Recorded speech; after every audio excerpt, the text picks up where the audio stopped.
All right, there we go. Awesome. All right, let's do this. Welcome back to the Ruben Jay Show. I'm super excited to be reconnecting with this gentleman right here. He's a handsome man. He's got a great family. He's a great musician, and somebody I get to call a friend. Winner of season 7 of The Voice. He's got some new music coming out. Greg Wayne Boyd, man. Yeah, Been, man. been a minute. It has been, man. It's great to you hollered at me the other night, and I was like, you know what? Yes, let's do it. I love I Time to love catch up, I love when a plan comes together that way. right? It's straight to the point, and I'm just like, dude, you got new music coming out, let's do it. And I feel bad because between you living in a different state, the pandemic, and all this stuff, we just haven't been able to connect as much as I'd like to. And so first and foremost, man, I want to say thank you though, because the moment we met on that red carpet at The Voice, I knew we had something special. Like Oh it yeah. it was more than just a transactionary thing on the red carpet. And so next time you're out in LA, man, I want to buy you a drink. I just want to throw that out there right now up front. Um, I'll and take you up on it. and I want to start this conversation where we left off with our last conversation, which is talking about the record deal that you had on The Voice. And I know at the time you were unhappy, and you actually, I think you bought yourself out of it, or got out of it somehow. But I think it's been 6 years since last time we talked, 6 or 7 years since last time we talked. What type of music model are you using now? Because I know to my knowledge, you're not signed to a big label, right? Yeah, that's correct. So I've taken many avenues since last chatted with you, and where I'm at right now with music is going kind of an independent route. And a friend of mine is launching a new venture, label wise, and we've done a little transaction to put out some new music together. Awesome. And it's music that I had already had ready, and kind of holding on to for a second. But in talking with the wife and friends, and just kind of where the situation was at, I was like, man, I think it's time to let this music out, and start working on a new album. So that's Absolutely. what The last record you put out was Top Shelf, as far yes, as and then solo goes. I'd put a an album out for or an EP that was called From the In Between, because there was a few tracks that had kind of been sitting there. I wanted people to hear those. Dude, I Um, think I missed that. yeah, that was in fact, well, that was during the beginning of the pandemic stuff. So it probably did slip past. It slipped past a lot of people. So All I right. obviously did not put that one out correctly.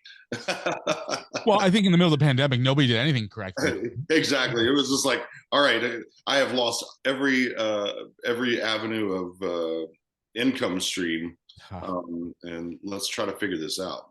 Yeah, So, for sure. So I'm gonna go listen to that after we record this, and at the end of this episode, I'm gonna do a quick review on that EP as well. oh, awesome. Now I have to talk about this. You can decline to comment if you'd like. But what happened with Texas Hill? Because that seemed like a big project and a big deal, and it came to an end. So what can you say about that? Um, what I have to say about that is I'm still trying to figure it out. Um, Okay. I've been left in the dark a little bit on exactly why things went down like they did. Um, it's unfortunate, and it really hurts my heart. And the only thing I know to do is move onward and upward.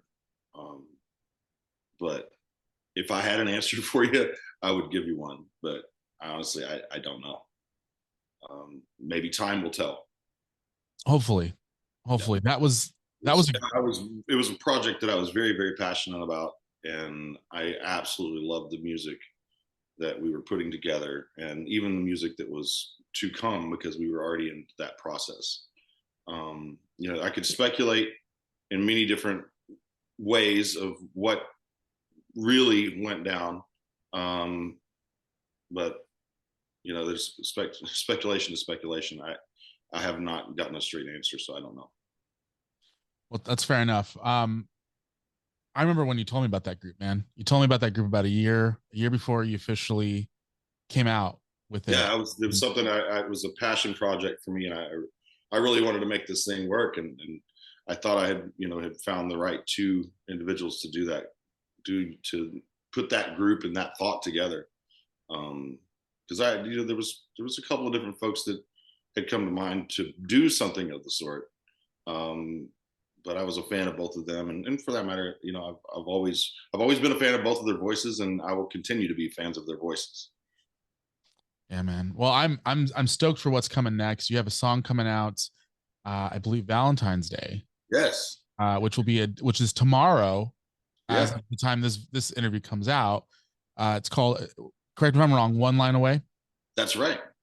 Yeah, it's And called One Line Away. I wrote it with a good friend of mine, Trent Thomason, and another gentleman, Arlo Smith. Both are phenomenal writers. Um, Trent's had a lot of success in the writing world, and he was previously an artist, solely just a country artist, and he's really made a name for himself in the writing world. And I feel very honored to call him a friend, and he produced the track on it, and man, I feel like he did a great job. It's one of my favorite recordings of my voice so far. It really captured a lot of the deep qualities of my voice that I don't know that have been captured other than like live performance stuff. It was really cool. yeah, I've listened to the little teaser that you put out just a couple days ago, and I honestly, that's the reason why I reached out to you, was because I was so impressed and in awe with the sound of the track, and I believe was like maybe a 20-second clip. Uh-huh. And it reminded me of the night that I thought this guy's gonna win The Voice, which is when you did I forgot the name, the wooden cross. Oh, the Uh, old Red Cross, yes. yeah, when you did that song, I knew you were going to win The Voice. I called, I looked to the person to my right and I said, this man's going to win The Voice. And I believe if you go back and watch our video from that night, I'm pretty sure I told you I think you're going to win The Voice. Yeah, Uh, I remember it distinctly, you saying that. Yeah, I was like, man, I appreciate it, buddy. and so I guess my question with that is that sound that you have, is that the Craig Wayne Boyd that we're going to be hearing moving forward? Because Yes. awesome. Because I feel like Top Shelf was had a little bit of that classic country sound that I love from you, and a little bit more of that radio friendly pop sound as well. This sounds a lot more like classic Craig Wayne Boyd, in my opinion. I am super pumped. The songs that I've been writing, not only over the past couple of years, but even just over the past couple of months, um, I feel like I've really honed in on what I wanted to do right after The Voice, and have yet to really get that sound out.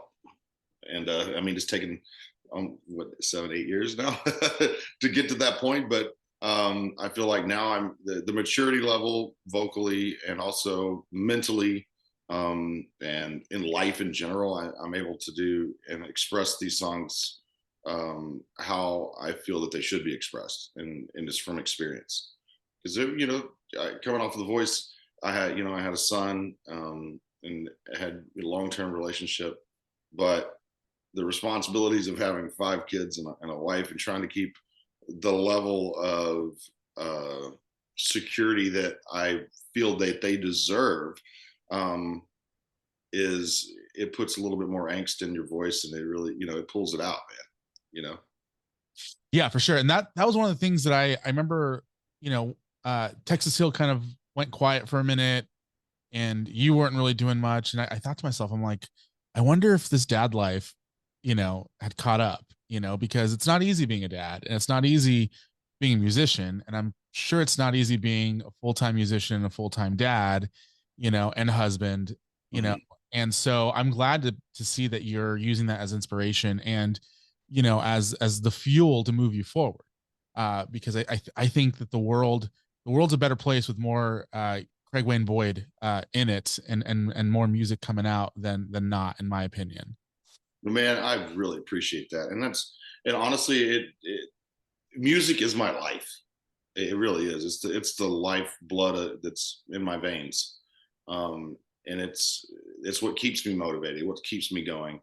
Um, and there are times that, even with the going from the solo project into doing Texas Hill, it was for me. It was a venture, a little side thing, just to find more inspiration. Um, like to live life in a little bit different facet musically at that point. Um, but that helped me find me again, which was great, you know. Yeah, absolutely. So, um, I guess with that is I also had the opportunity to see you live out here in LA when you came out here. You played the Troubadour, and it was one of the best shows I've seen. People were dancing, people Mhm. were yeehawing. They were doing all the things that I love about live music, and I hadn't seen it in a while. So I know you're doing more shows. I know you have a couple shows Mhm. coming up. I think you have a show that's coming out before this podcast, and a couple others that have been announced. Yeah, Uh, it was actually one last night. oh, there you go. That's okay. Yeah, there you go. I had one last night, and it was, man, that was really, it's my first solo performance out in a couple of years, um, and I didn't want to stop. I think I went a little over 90 minutes worth of music that I played for those folks, and it felt like I had just started when I was like, all right, I got to quit. Dude, that's amazing. I wish I could have jumped on a plane, man, to go see that, because that would have been I think that would have been a great time. Um, what can people expect from a Craig Wayne Boyd live show? Because I love the music, man. What can we expect from a live show? Um, man, I, it's hard to say anything other than it's an emotional journey, and that's always been my goal in my own music. Um, was to take people on a journey, make you feel something, make you laugh, make you cry, make you think about life in general and about different things, different aspects. And it's about love, laughter, and heartbreak, and all of it. But I want you to feel that. And I feel like last night was one of those moments that I was like, all right, I'm back at it. Did you feel like you're back at home? Yeah. And was that one of your first solo shows since the pandemic? No, I was, yeah, first solo since the pandemic. Yeah. That must have felt amazing just to get out in front of that crowd. Yeah. Uh, so let me ask you a little bit more about the new song, One Line Away. What's the message? Behind it? I had the idea before I went to the writing room, and I was just thinking about those moments that I felt um, right before, like those very few seconds before I asked Taylor to marry me, Wow. and how I felt about it. It was like, I'm just seconds away from doing this, and it was like this whole story running through my brain of how it all went down. And I thought it would be a great way to express it in song. And we've got a little teaser component that I think only made it onto Tic Tac Toe. I guess it is. No, I'm just kidding. On TikTok, but we found the original video that was filmed on the bus when I asked her to marry me, and we'll be including that on some stuff coming up. But so we've never shared that with anyone before, so I think it's pretty special, and that really rung true in the song for me too. I love that. I love that. And you and your wife, I told you off air, you guys have a beautiful family, and I love how supportive your wife is of you as well. You can tell that she's your number one fan. And I'm gonna say behind your kids, I'm probably your number two fan. There A big you go, big man. fan of your music. What's next for Craig Wayne Boyne? I know you mentioned an album, but what's the next big project for you? Um, that's the big thing for me right now. Is just I want, and I really want to make sure that this is a project that says a few things for me. I've not had a lot of those. So I've had a lot of love songs. I've had a lot of heartbreak songs. Um, I've never really dove into talking about kids and all of that fun stuff, and not yet. I have 5 of them, so it's I feel like it's time to start including branching out and sharing more of the family side of my music. That's awesome. Have you had the chance to talk to Blake Shelton at all since last Um, time? no, but I was hanging out with Zach Swan the other day, and it sounds like we might all 3 be getting together here in the next month or so. Oh man, I love those guys. I love those guys. You and them are people from The Voice that I wish we lived closer together so we could have a drink together, on a more consistent basis. Oh Um, yeah, man. the Swan brothers, man, they're good people. You guys thinking about maybe writing something together? Oh yeah, we're going to be in the writing room here in the next again in the next few weeks. We're going to be doing some stuff together. I'm pretty pumped about it. That's good, man. Now, I'm curious to, since the last time we spoke, the music business has changed a lot. The pandemic obviously threw a wrench in and everything. So for yourself, how do you see yourself putting out, full length records on the regular? Are you planning on doing the singles and EP model and occasionally putting out a record? Like, what does that look like for you on the business side of things? A lot of it is just to be frank about it. I personally love the idea of full length albums because I feel like it encompasses a portion of time. It's like this was what was going on in this time of my life. This is what was going on in this time of my life. That I love that idea. But doing it on the independent side of things versus having the capabilities and the money, the finances to be able to do something on that scale. Sometimes we may have to put out a few singles here and there. But I want to continue. What I do want to do that I have not done is I don't want to wait 2 and 3 years between albums. I think it might behoove help me out even to put out 3 or 4 songs a year versus waiting to get 15 or 16 at one time. Yeah, we should talk after the air. I have some ideas for you. There we go. Man, I'm so stoked for you. I'm glad that you're back. We did get a couple of fan questions. Let me pull those up real quick. But in the meantime, can you tell everybody where they can find you on social media? You have one of the best social media handles in the world, but please tell everybody where they can find you on social media. Yeah, for all things Craig Wayne Boyd, go to craigwayneboyd.com, and from there you can find the links to my Facebook, Instagram, and now you can go on and pre-save, whether it be Apple Music, Spotify, Google, or Deezer. You can go on and pre-save one line away. I love it. Rebecca Floyd wants to know where did you learn to cook? Are you a good cook? I am a pretty dang good cook. I've had some influences in my life on the cooking side of things, and I kind of incidentally I had an ex father-in-law that was in Gourmet Award. He worked for a company called Gourmet Award Foods, and he was hanging with the likes of like Emeril Lagasse and stuff like that, and the, they really it perked my interest in cooking food and the different flavors and different tastes, and that's kind of where it really came from. Was that?